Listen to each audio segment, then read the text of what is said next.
آج ہم خلافت راشدہ کے پہلے دور کے متعلق بات کریں گے۔ حضرت عمر فاروق لوگوں سے خطاب فرما رہے تھے۔ انہوں نے آپ کی تنخواہ اس مقدار میں مقرر کی جو ایک مہاجر کی ضروریات زندگی کی کفایت کرنے کے لیے کافی ہو۔ سچ امانت ہے اور جھوٹ خیانت ہے۔ طاقتور ظالم میرے نزدیک کمزور ہے۔ کوئی شخص جہاد ترک نہیں کرے گا کیونکہ اللہ جہاد ترک کرنے والوں پر ذلت ڈال دیتا ہے۔ خیانت نہ کرنا، دھوکہ نہ دینا، مال نہ چھپانا، کسی کے اعضاء کو نہ کاٹنا اور بوڑھوں، بچوں اور عورتوں کو قتل نہ کرنا، یہ ایسی سنہری نصیحتیں ہیں جو بطور اصول جنگ تسلیم کر لی جائیں تو آج بھی دنیا سے وحشت و درندگی کا خاتمہ ہو سکتا ہے۔ عرب میں جو ارتداد کی آندیاں چلی وہ کس قدر خوفناک تھی۔ مسلمانوں کی یہ شان نہیں کہ وہ مخالفت کی شدت اور دشمنوں کی کثرت سے گھبرا جائے۔ کافروں اور مرتدین کے جو سر تھے وہ اسلام کی عظمت کے سامنے جھک گئے اور اسلام کا جھنڈا پوری آن بان شان کے ساتھ لہرانے لگا۔ بسم اللہ الرحمن الرحیم۔ آج ہم خلافت راشدہ کے پہلے دور کے متعلق بات کریں گے جس میں حضرت ابو بکر صدیق رضی اللہ تعالیٰ عنہ خلیفہ تھے۔ جب حضور نبی کریم نے ظاہراً پردہ فرمایا تو یہ وقت اصحاب حضور کے لیے کٹھن وقت تھا۔ حضرت عمر فاروق اس قدر ہوش کھو بیٹھے کہ وہ ننگی تلوار لے کر مدینہ کی گلیوں میں گھومنے لگے اور یہ اعلان فرمانے لگے کہ اگر کسی نے یہ کہا کہ حضور کا وصال ہو گیا تو میں اس کی گردن اڑا دوں گا۔ حضرت عثمان غنی پر ایسا سکتہ طاری ہو گیا کہ وہ ادھر ادھر بھاگتے پھرتے مگر کسی سے نہ کچھ کہتے اور نہ کسی کی کچھ سنتے۔ حضرت علی المرتضیٰ رنج و ملال میں نڈال ہو گئے اور اس طرح بیٹھے رہے کہ ان میں اٹھنے بیٹھنے اور چلنے پھرنے کی سخت باقی نہ رہی۔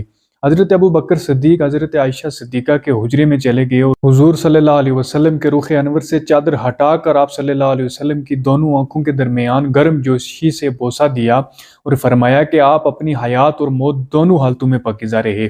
میرے ماں باپا پر فدا ہوں، ہرگز خداوند تعالی آپ پر دو موتوں کو جمع نہیں فرمائے گا۔ اس کے بعد حضرت ابو بکر صدیق مسجد میں تشریف لائے اور آگے حضرت عمر فاروق لوگوں سے خطاب فرما رہے تھے۔ حضرت ابو بکر صدیق نے اصحاب کو متوجہ کیا اور فرمایا کہ جو شخص تم میں سے محمد مصطفیٰ صلی اللہ علیہ وسلم کی عبادت کرتا تھا وہ جان لے کہ ان کا وصال ہو گیا ہے، اور جو شخص اللہ رب العزت کی عبادت کرتا تھا وہ جان لے کہ خدا زندہ ہے اور اسے کبھی موت نہیں آئے گی۔ حضور کے اصحاب پر یہ جو کیفیات تھی یہ فرط محبت کی وجہ سے تھی، نہ کہ ان کیفیات کو نافہمی وغیرہ کا رخ دیا جائے۔ خیر وصال کے بعد انصار اصحاب جو تھے وہ حضرت ابو بکر صدیق، حضرت عمر فاروق اور حضرت عبیدہ بن جراح رضی اللہ تعالیٰ عنہم اجمعین ان کی آپس میں بحث و مشاورت کے نتیجے میں حضرت ابو بکر صدیق رضی اللہ تعالیٰ عنہ کو خلیفہ بنایا گیا۔ سب سے پہلے بشیر بن سعد، پھر حضرت عمر فاروق، پھر حضرت ابو عبیدہ نے آپ کے ہاتھ پر بیعت لی۔ اس کے بعد بیعت کا سلسلہ جو تھا وہ شروع ہو گیا۔ خلیفہ بننے کے بعد حضرت عبیدہ بن جراح جو اس وقت بیت المال کے ناظم تھے انہوں نے آپ کی تنخواہ اس مقدار میں مقرر کی جو ایک مہاجر کی ضروریات زندگی کی کفایت کرنے کے لیے کافی ہوں۔ دوسرے دن آپ مسجد میں تشریف لائے اور ممبر پر بیٹھ کر لوگوں سے بیعت عام لی۔ اس کے بعد حاضرین سے مخاطب ہو کر فرمایا کہ اے لوگوں میں تمہارا حاکم بنا دیا گیا ہوں، حالانکہ میں تم سے بہتر نہیں ہوں۔ اگر میں معاملات میں ٹھیک رہوں تو میری مدد کرو اور اگر برا راہ اختیار کروں تو میری اصلاح کرو۔ سچ امانت ہے اور جھوٹ خیانت ہے۔ جو کوئی کمزور ہے، مظلوم ہے، وہ میرے نزدیک طاقتور ہے، اور طاقتور ظالم میرے نزدیک کمزور ہے جب تک میں اس سے حق واپس نہ لے لوں۔ اور فرمایا کوئی شخص جہاد ترک نہیں کرے گا کیونکہ اللہ جہاد ترک کرنے والوں پر ذلت ڈال دیتا ہے۔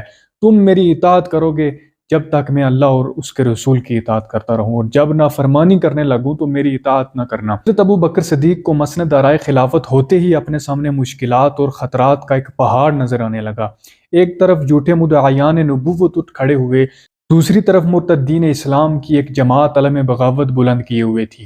منکرین زکوٰۃ نے الگ سے شورش برپا کر رکھا تھا۔ ان دشواریوں کے ساتھ اسامہ بن زید کی وہ مہم بھی درپیش تھی جن کو حضور نے اپنی حیات ہی میں شام پر حملہ آورنے کا حکم دیا تھا۔ حضور نبی کریم صلی اللہ علیہ وسلم نے اپنی وصال سے کچھ روز قبل رومیوں سے جنگ موتا کا انتقام لینے کے لیے ایک لشکر کی تیاری کا حکم دیا تھا۔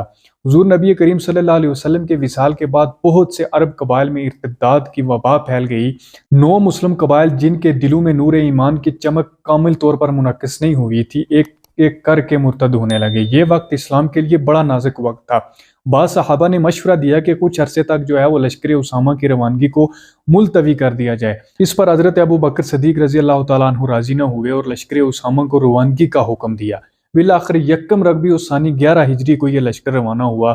روانگی سے قبل حضرت ابو بکر صدیق نے جو نصیحت کی وہ یہ تھی کہ خیانت نہ کرنا،